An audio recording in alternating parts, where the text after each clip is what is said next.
Hello. Hello. Hello, world. Do you want to start by introducing yourself, Chris? Thank you. Yeah, I'm Chris Kenworthy. I am a transformative coach, an improviser of comedy and drama. And because this is going out to more than people that know me, I'm Vix Anderton. I love working with recovering perfectionists, overachievers, and control freaks, and helping them find ways of being, living, and working more authentically and more creatively. That was so much. That was a different massive introduction, that Vic. So I need to raise my write a note down. I've been practicing. I'm a part of a George Cowell's Master Heart program, and every time we do like a Q&A call and you ask a question, he asks you to like introduce yourself. So nice. I get all the practice, but it changes every day. Yeah, that's the joy, right? The job title game. I love. Yeah. Yeah. Who am I? What do I do today? Yeah. So you and I have known each other for a little while now. I think through the Happy Startup School community. And we've been colleagues, we've become friends, I am going to say a little awkwardly, and we've also worked together. You've taken one of my courses, and we're continuing to do a bit of coaching together, right? Yeah. And we were having a conversation just a few weeks ago about goals, and there's so much here for both of us, both in our personal lives and also in the work that we do with clients respectively. We thought we'd jump on and have a chat. Yeah.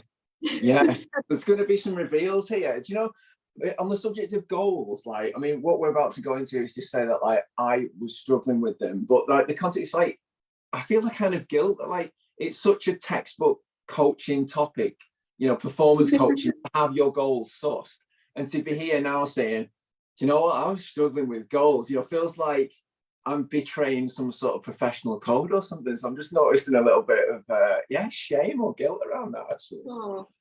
Yeah. Thank you for your honesty. I'm hearing the sort of the the stories and the expectations that perhaps you put yourself under as a coach, that I put myself under as a coach, that somehow I need to have all of this sorted and figured out in order to be able to do what we do. That's it. That's the one. Yeah, pretty much. Yeah. But also, fuck performance coaching. Yes. Sorry for all the performance coaches out there, but I think you and I are much more into the kind of I don't know what I'd call it instead, presence coaching. Yeah, it's anything but mindset stuff, really, isn't it? Yeah, I think so. That was such a release. Another coach, a mentor of mine, that helped me understand what the difference was between the transformative and the presencing and the performance stuff. And there's a place for it and everything. But yeah, I soon moved away from it. I don't know why, but it just felt like that's kind of well catered for, maybe. And it just feels like there's the real depth and the real change comes from behind that, the soulful stuff. That's where the real change comes, maybe. I don't know. Yeah, I think I would agree with that. But also for me, I think I got bored of chasing performance, as an overachiever and a control freak. I'm really well practiced at that. I don't need to learn how to perform better. I definitely need to practice. That soulful stuff, like presence, and what is it like to really encounter myself and encounter the world. And to get some stuff done as I'm doing that, clearly. Yes, get stuff done, which is what we should be talking about, really, isn't it? Well, so do you want to start, because we had a coaching session earlier this year, but that was sort of sparked by some challenges that you were having, particularly around setting goals for the year. So I'd love to hear a little bit about what was feeling difficult for you around setting goals for the year. Yeah, thanks. Put a bit of context on it. It began at the start of the year. There was the usual noise around setting goals and ambitions for the year ahead, and I had a play with a worksheet that was flying around. I forget what it's called. I think it's called the yearbook or something. I can't remember. I put it in the show notes, but it was just that it just went through a usual step process of just identifying goals, and it got me really, really triggered. I was really angry about it. I was like, why am I having such a visceral reaction about having these kind of itemized goals in the traditional way, the whole kind of like, what do they call it? You know, the measurable and smart and, you know, specific, measurable and all achievable. And it just felt like it was just so at odds with me. And the conclusion I drew from it when I went into the anger was that I was like, why would I set myself up for failure? Why would I create these things with targets like I want to have so many clients, or I'd like to be living here? And like those things may or may not happen, but there's a good chance that they won't, because reality often meets our ambitions with very different plans for us. And I just felt like, as with the perfectionist thing, it's like I intuitively wants to avoid failure. So like, why would I set myself up for these conditions to not meet them and therefore be disappointed and therefore fail, and then enter that whole narrative around, you know, not being good enough? And that was the resistance, and why I was so angry at just having these goals that essentially were just lines on a piece of paper that felt quite lifeless. They were obviously important to some degree, but they just weren't intrinsically motivating for me, and they lacked something. So I started to feel about for other people to see what they were doing. Like, do you do this? You know, and I was probably like doing that thing perfectionist still. You look around to see what the right way to have goals is. You know, like, well, how do you do it? How do you do it? What's the right to do it? And I was doing the yearbook because I thought that's what people did. You do a start and you do an exercise and you write these goals, and it just, I knew in my heart just wasn't in it, and I was just getting more and more angry. Yeah, I can. The place I felt you the most was a sense of like there being a right way to do this, and in doing it, you know, I'm with you. There's sometimes these worksheets and these sort of, you know, these algorithmic processes can be really helpful to kind of like work through, and you get something at the end of it. But if you're saying there's something that feels lacking, sort of talk about like a lack of intrinsic motivation, was that they're like disconnected from how I feel. And actually, like, you know, my day-to-day attitude when I've done this, it kind of feels like, oh, I'm plucking things out of the air because I should do, right? I should want more clients, Yeah. but I don't actually feel connected to that as a goal. Yeah, I think you actually said that. You said, yeah, you used an expletive to describe one gold mine in particular, which I found quite funny. You said that. Yeah, I'll let the listeners imagine what that word was, but you were correct. And the other thing was, yeah, that I can't remember your exact words, but it was, yeah, there was a lack of feeling in there. Yeah, they were quite barren. Yeah. Which is, yeah. And so, yeah, do you want to share a little bit about like where you're at now? Because this conversation, particularly today, was sparked by you kind of reflecting on where you were with some of this process a couple of months on. Yeah. So where I'm at now, well, the first thing was renaming them to Hopes, because they needed a rebrand, so we went with that. And yeah, the hopes are still important to me, but they're not the only focus. It's been like brought from the future, which is, you know, this rosy future where we meet our goals, where we meet our hopes, where we get there. It's been brought more into the present. So there are some systems and practices that I have in my day-to-day emerging. Then they're not finished and they're not complete, but I'm bootstrapping them. They're in kind of beta form. So I have practices that I do in my day-to-day that are becoming more embodied, and the goals, the hopes, as I call them, are kind of taking care of themselves. I feel more at ease with them, comfortable, kind of playful, reassured. I'm connected to them. I think more. There is that feeling. I'm mindful I'm going circular here, but can you give me a Scott?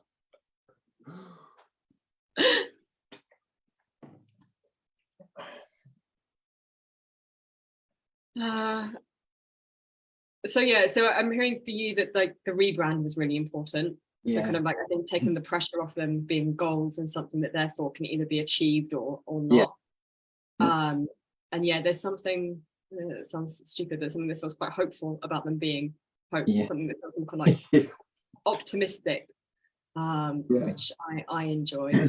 And And yeah, I'm curious, do you want to share a little bit more about what we did together, what you've been playing with that has allowed you to feel like more connected to them in the present, as well as these kind of hopes for the future? Because I think that's a really interesting place to play.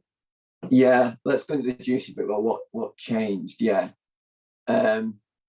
It was, I went into each of the, I just had these kind of, I let go of some of the more problematic goals that were just a little bit not unrealistic, but they were just barren, and they became hopes. And then I went into them one by one and playing the why game, which you taught us, which is this whole, well, why do you want it and what does it get you? And you just keep going around and round in that process. And I did that myself with my voice recorder into each one. And that was a process of just testing them and also building a relationship with it, I think. And some really interesting stuff came out of that around, first of all, there was needs and states, like why is this hope important to me? I need this, connection, play. I should have had my notes, but there's loads of 30, 40 maybe of these different needs and different states that I would like from these individual hopes. And that then became translated into, you invited me to, well, how can you get those states, those feelings into your life now, as opposed to waiting and deferring it on the future, which is what a goal is. It's a deferred expectation that may or may not arrive. So yeah, I started to play with, for example, like the big one was release, and that's become at least a weekly practice where, okay, I know that I'm seeking release from a lot of these hopes. So instead of waiting to have the hope met and feeling the release then in 2024 or whatever, how do I get release now at the start of my day before I begin doing things, or when I notice I'm getting activated and feeling like I'm racing away with myself, how do I give myself release now? Because obviously that's the thing I need and it's important to me. So I do this little practice, and it's a little movement. It's either dance or I shake out and vibrate, and I sort of rub myself down, and then I drop down on the floor and I just start shaking and rubbing things off like I'm covered in something. And this is just improvising and acting as if I was releasing something from my person, a cloak or whatever. And that gives me the feeling of what I need.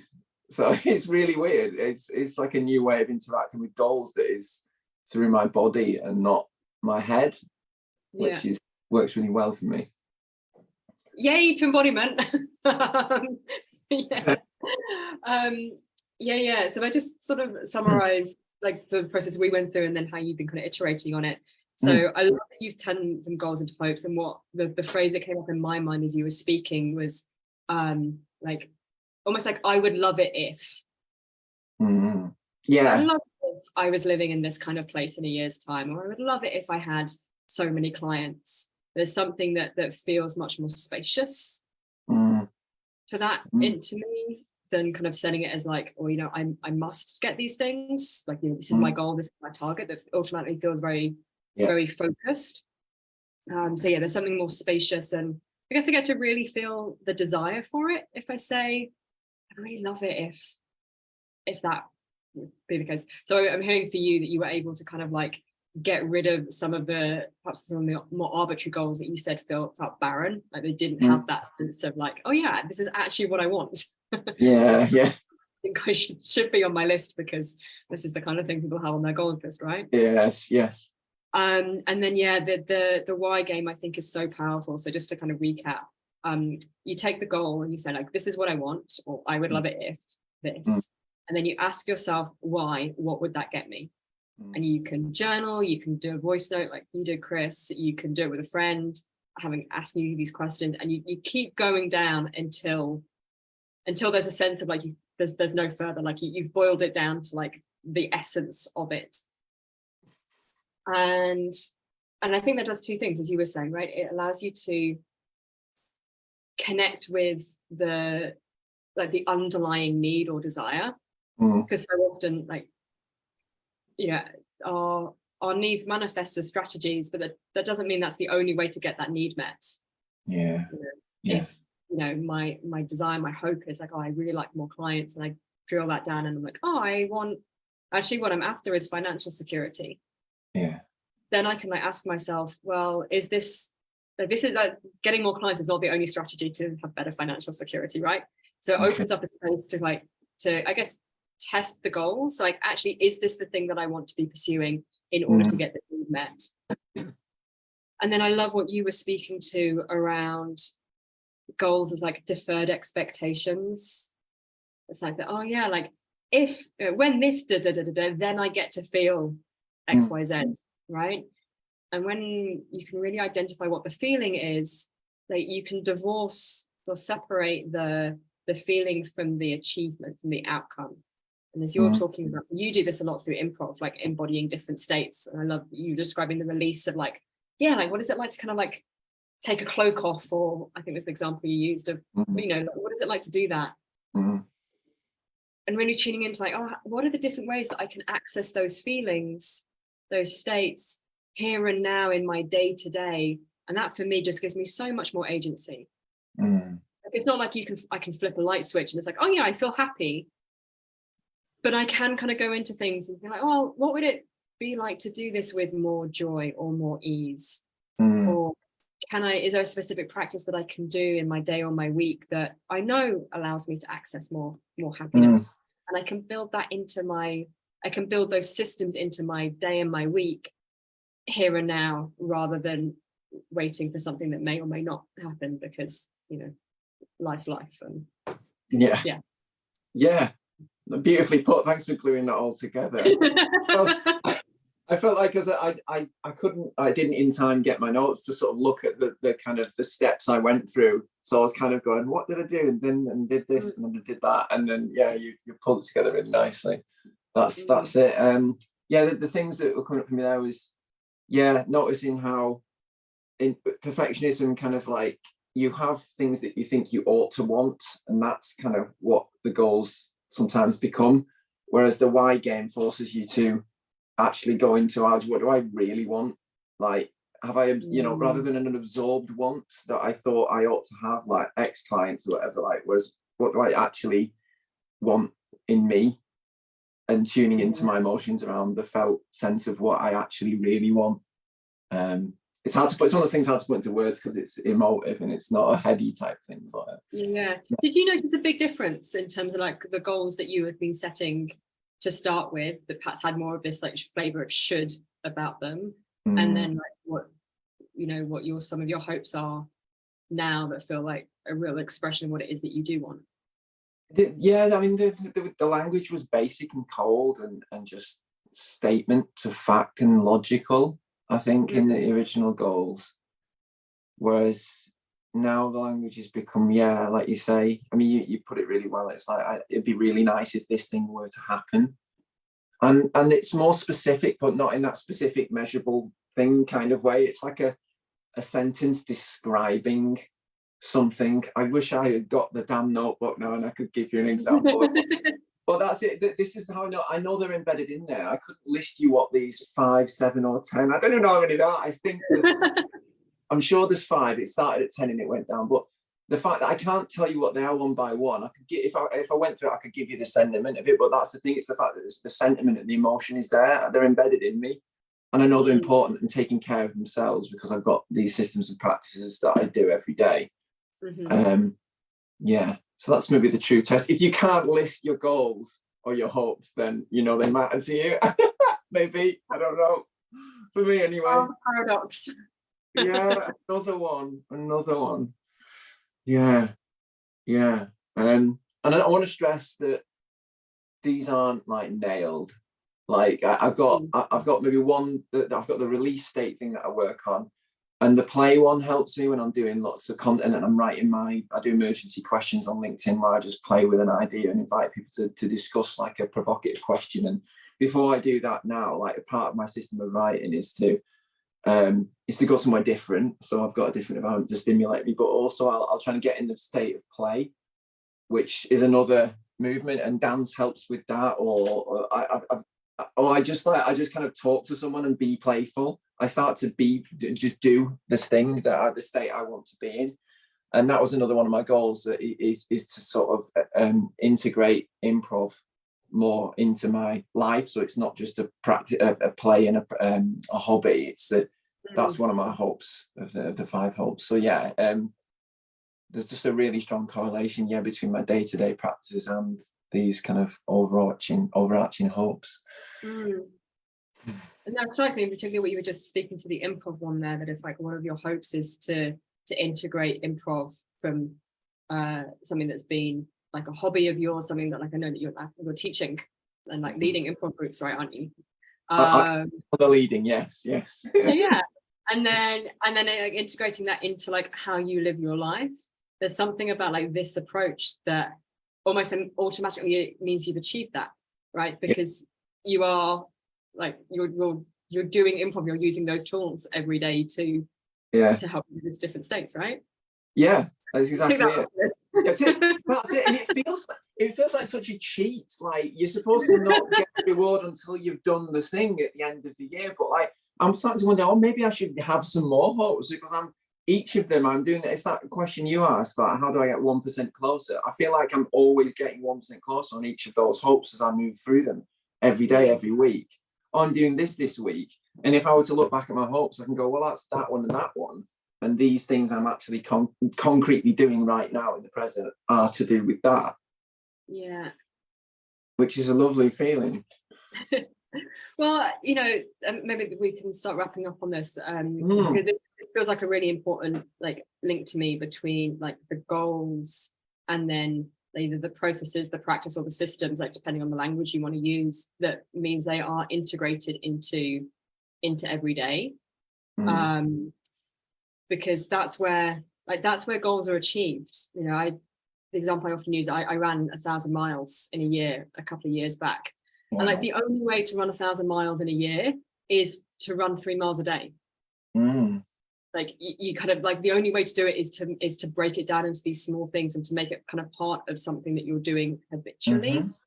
Whereas I think so much of the attitude towards goals like kind of like sets these things up as you like rarefied, like it's this big thing. And I think there's so much more utility focusing on like what does that look like day to day? But there's also so much more space. So like one of my, it's not expressive, but one of my goals is to get more clients. I think I put it in a much nicer way when I've written it down, right? But I want to work with people. Like that's a big part of it. Gives me financial security in my business. It gives me a lot of satisfaction. It's like the reason I do what I do. But then thinking about all of the different ways that I can do that means that, for example, when a course launch didn't work a couple of weeks ago and I decided to cancel the course, while that was upsetting, it wasn't devastating. It was like, okay, I experimented with that didn't work, and now I've got all of these other things that I can continue to play with and experiment. And I love the language you've been using around play and improv. How do I play with this in a different way that might get me closer to that outcome? So it's all about like the experimenting every day, the integrating every day, rather than goals sat on the shelf kind of gathering dust until you dust them up in December to go, did I achieve them? Yes, that's it. It's there's a nice sustainable alternative to the Big Bang thing at the end of the year, where you go back to the book and you go, did I do that? Which is just like it's either fanfare or it's just this world collapsing tragedy, where you're just saying, if you have kind of tiny little steps and little failures and little successes throughout the year, that's the whole thing of what it comes back to, which is behind all of these hopes that I found, and it sounds like you do behind yours as well, is this idea that experiencing the whole range of what it is to be alive, which is full of little successes and little failures and little journeys that you go on. Like that's what I want to feel, but I don't want to wait to the end of the year to feel that. I want that now. I want to feel the highs and the lows and that whole breadth and range of what it is to be alive. Yeah. And like what a beautiful hope that is to feel more human every day. It strikes me that like if you boil everything down, any goals that anybody has, it's like, how do I increase my capacity to human? Yes. Beautiful. I don't think I've got anything to add to that. What a lovely note to end on, Mix. To finish off, do you want to say, is there anything that you're working on at the moment, anywhere people can find you and listen to more of your wisdom on improv and play and things? Yeah, I guess the most accessible one is I've got a podcast where I reflect on all these little successes and failures as I go along. That's called Beyond the Basement. That's updated pretty regular. I play on LinkedIn a lot, trying to subvert the kind of the corporate seriousness that is on there. Those two things. But I mean, in real life, I've started leading an improv kind of play session in Leeds that I thought I had no right to do, but it turns out there's a massive audience of people like me who just want to come along and play. And we're all in charge of it. So I'm co-creating a space there. It's called Improv Collab. It's on my website, chriskenworthy.co.uk. If people want to hang out with me in person and play improvisation in Leeds, in Yorkshire. Yeah, that's my main sort of things that are alive at the minute. What about you? I'm doing a lot of authentic relating at the moment. So I've got a course suitable for European time zone that starts in May, leading in person here in Bali in June, both of which I'm super excited about. And then I'm going through a phase of a lot of experimentation. So I'm doing like monthly free workshops that people can come to as I'm exploring like different like elements of my work. So I've got one this Wednesday on what it means to be both consistent and cyclical. Yeah. Like how do those two things come together? Okay. Yeah, but all of that's on my website, which is vixanderton.com, or I tend to play over on Instagram. That's where I yes you do play a lot on Instagram. I love your little shorts. Yeah, I'm on Instagram too. And we got to mention getting shit done. yeah Your course, because that's the course that kind of sparked a lot of this. It gave me a lot of the language to help navigate and build these systems. So yeah, plug that. Like what the hopes of that? I'm not sure at the moment, actually. I'm definitely going through like a kind of a bit of an iteration of it. The thing that came to me literally just the last couple of days is I'm thinking about relaunching it as some kind of membership type thing. So rather than it being like a 6-week kind of intense course, which is how we've done it before, I'm curious to see what it would be like to do it perhaps over 6 months and have much more of a kind of a community and something that feels much less intense in terms of the work and more integrated. So yeah, that's my kind of the current thing that I'm playing with. But yeah, and I want to emphasize I love the content of that course. Like it feels so important to it's juicy. Yeah, productivity rebel, do it differently. But yeah, figuring out the best way for me to offer that to people is I'm still experimenting. I love it. And I stress that the title isn't Get Shit Done. That was my words. It's Get It Done, or it was called Get It Done. Get It Done. Maybe I should call it Get brackets SH brackets Done. Yeah, sorry. Oops. No, I think I tend to call it Get Shit Done most of the time too. Awesome. Well, this was fun. Thank you. Yeah, let's do it again. Thank you. Yeah. Loving living case studies. Let's do it. Well, it's fun to talk about these things. I think as soon as you like left me this voice note reflecting on your experience, it's like, oh my God, we should definitely talk about this where other people can hear, because it feels so useful and it feels such a breath of fresh air compared to, as you were saying, how we often talk about setting and achieving goals. And I think that's what we're both about, right? How do we bring a breath of fresh air to some of this stuff, and so that we can feel more? Definitely. Thank you. Thank you, Vic. I'm going to turn all the stuff off. Yeah.